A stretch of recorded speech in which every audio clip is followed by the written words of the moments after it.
Olá, pessoal! Aqui quem fala é o professor e pesquisador Sérgio Henrique Souza Santos e mais uma vez estamos aqui para o nosso quadro Evangelho com Ciência e Espiritualidade, sempre buscando conectar os ensinos de Jesus com estudos científicos do mundo moderno. Hoje nós vamos conversar um pouco sobre o poder das palavras, como elas são sementes em nossas vidas. Para iniciarmos, façamos a prece de abertura. Deus Pai, guie, abençoe e ilumine cada um que nos acompanha nas necessidades e nos pedidos mais íntimos do coração e da alma. Abençoe para que consigamos ser luz aonde formos e o nosso crescimento. Que assim seja. Muito bem. Para a primeira reflexão do dia de hoje, nós vamos ler o Evangelho de Jesus segundo Mateus, comentado por Emmanuel e psicografado por Chico Xavier. E o tópico de hoje é Mateus capítulo 7, versículo 24. Portanto, todo aquele que ouve estas minhas palavras e as pratica será comparado ao homem prudente que edificou sua casa sobre a rocha. Homem de fé. Os grandes pregadores do Evangelho sempre foram interpretados à conta de expressões máximas do cristianismo, na galeria dos tipos veneráveis da fé. Entretanto, isso somente aconteceu quando os instrumentos da verdade efetivamente não olvidaram a vigilância indispensável ao justo testemunho. É interessante verificar que o Mestre destaca entre todos os discípulos aquele que lhe ouve os ensinamentos e os pratica. Daí se conclui que os homens de fé não são aqueles apenas palavrosos e entusiastas, mas os que são portadores igualmente da atenção e da boa vontade perante as lições de Jesus, examinando-lhe o conteúdo espiritual para o trabalho de aplicação no esforço diário. Reconforta-nos assinalar que todas as criaturas em serviço no campo evangélico seguirão para as maravilhas interiores da fé. Todavia, cabe-nos salientar em todos os tempos o subido valor dos homens moderados que, registrando os ensinos e avisos da Boa Nova, cuidam desvelados da solução de todos os problemas do dia ou da ocasião, sem permitir que suas edificações individuais se processem longe das bases cristãs imprescindíveis. Em todos os serviços, o concurso da palavra é sagrado e indispensável, mas aprendiz algum deverá esquecer o sublime valor do silêncio, a seu tempo, na obra superior de aperfeiçoamento de si mesmo, a fim de que a ponderação se faça ouvida dentro da própria alma, norteando-lhe os destinos. Que assim seja. Bem, o que esse texto vem nos falar sobre a nossa fé, e palavras? A fé em Deus, e Jesus nos ensina isso, ela deve ser praticada, claro, na nossa crença. Nós acreditamos num poder maior e a nossa crença ela tem força, ela tem poder. Porém, a prática de seguir ao Mestre Divino, a Jesus, para chegar a Deus, ela vai muito mais do que além de apenas acreditar. É necessário acreditar e agir. Então, os caminhos, os passos seguidos, a nossa forma de conviver, ela é importante. Claro, aqui nós falamos sobre as pregações, os ensinamentos, as palavras, que têm grande importância na comunicação e na transmissão do bem, do amor, do cuidado, do carinho, do afeto.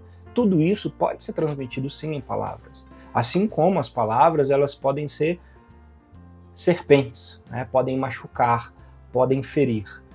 Mas as ações é que vão desvelar o verdadeiro sentido interno que nós já desenvolvemos, como nós estamos agindo mediante as nossas condutas do dia a dia. E Emmanuel ainda retoca para nós um ponto importantíssimo, saber fazer silêncio também. O silêncio, o não conversar, o não falar nos momentos certos, ele é fundamental. Às vezes, conversar em momentos de exasperação, de raiva, de rancor, vai só piorar uma situação. Às vezes, quando nós sabemos fazer silêncio para nós mesmos e entramos em um estado meditativo, nós aprendemos muito mais do que falando e expondo. Claro, de forma alguma reduzindo a necessidade de falar, de dialogar, de conversar, porque é assim, neste mundo, uma das principais formas de transmissão de entendimento, conhecimentos e pensamentos.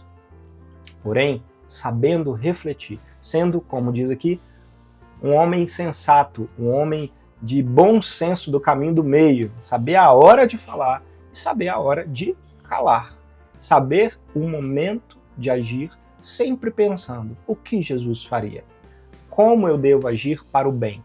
As palavras têm poder, isso é fato. Nós temos um poder criador em cima das palavras, mas as ações e a demonstração disso tem um poder muito maior. Então, que nós tenhamos essa consciência e façamos o nosso melhor para vigiar a nossa palavra, o nosso silêncio e também a forma e o momento de fazer o que precisa ser feito. E dentro desse contexto, nós temos o nosso querido livro, Roteiro de Luz, ditado por espíritos diversos e psicografado por Júlio Carvalho. O tópico de hoje são: palavras são sementes. As palavras que saem de nossas bocas são como sementes, embora poucas pessoas saibam desta similitude. Se for lançada para o bem, a palavra pode nem brotar de imediato no propósito que foi usada, mas aguarda a germinação em um tempo exato. Se for usada para o mal, nasce com euforia, como espinhais que se alastram e machucam corações. Quais sementes nós plantamos quando oferecemos a fala? Sejamos atenciosos e saibamos que plantar exige colher. Então, semeemos o bem sempre por onde passarmos. Gabriela, que assim seja. Esse texto profundo e singelo, ao mesmo tempo, nos traz essa reflexão sobre o poder das palavras. Toda vez que nós fazemos uma semeadura, o Evangelho já nos ensina. A semeadura é livre, mas a colheita é obrigatória. Tudo que nós plantamos de palavras, de bem, de luz, no tempo de Deus e não no nosso, vai semear e gerar algum fruto. Mas as palavras ruins rapidamente geram efeitos devastadores, machucam, ferem, estragam, dilaceram. Então, corroborando o Evangelho, o saber falar, o saber fazer silêncio, o momento de agir, eles são todos imprescindíveis. São uma sequência de vida e de luz, de crescimento e de sabedoria, que todos nós precisamos treinar para chegarmos mais próximos do sagrado, mais próximos do divino, mais próximos de Deus. Só assim, para que nós consigamos usar as ferramentas que esse mundo nos oferece para espalhar o bem também. Lembrando que tudo que faz, retorna. Tudo que emitimos vai gerar efeitos em nós também.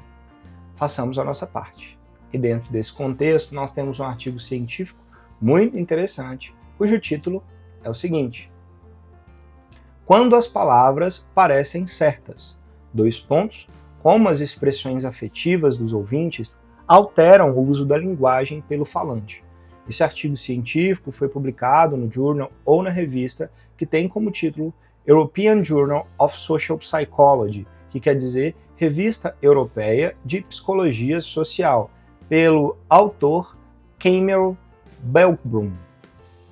Bem, o que esse autor fez de interessante e trazendo aí essa questão da forma de falar para além de somente o poder da palavra em si, como o falar corretamente vai impactar as nossas vidas. Ele fez uma pesquisa onde ele colocou pessoas para transmitir uma informação sobre determinadas situações para diferentes públicos espectadores. Esses públicos espectadores que estavam ouvindo, eles foram treinados para metade deles ficarem com uma fisionomia atenta, uma fisionomia alegre e bem disposta, e outro para ficar fechado e carrancudo. E as mesmas informações foram transmitidas. E a conclusão do estudo mostrou que a forma de nós recebermos as informações, até mesmo com as nossas expressões faciais, a nossa expressão corporal, afeta a forma como o falante vai transmitir a informação também. Então, a pessoa que está falando, ela se torna muito mais lúdica, comunicativa, quando a expressão de quem está ouvindo está mais conectada, leve e suavizada, E quando a pessoa que está ouvindo está carrancuda, ressentida e fechada, as informações são transmitidas de formas muito mais secas e diretas, tá? Então, isso traz para a gente a importância da forma correta de dialogar. A conversa tem um jeito certo de ser feita para ela gerar os resultados necessários. Então, falar e ouvir de forma sábia, como Jesus nos ensinou. Então, na dúvida, pense o que Jesus faria, como ele iria agir, que a gente consegue agir da mesma forma. Façamos a nossa parte. Vamos então à nossa prece de encerramento. Senhor Deus, Pai de amor, gratidão por esses ensinamentos benditos, que saibamos aprender a falar, ouvir, silenciar da forma correta, como o amor nos inspira, assim como o Mestre Jesus sempre fez. Abençoe e ilumine cada um que nos acompanha nas suas necessidades, que assim seja. Gratidão a vocês pela oportunidade de conversarmos mais uma vez. Namastê e até a próxima.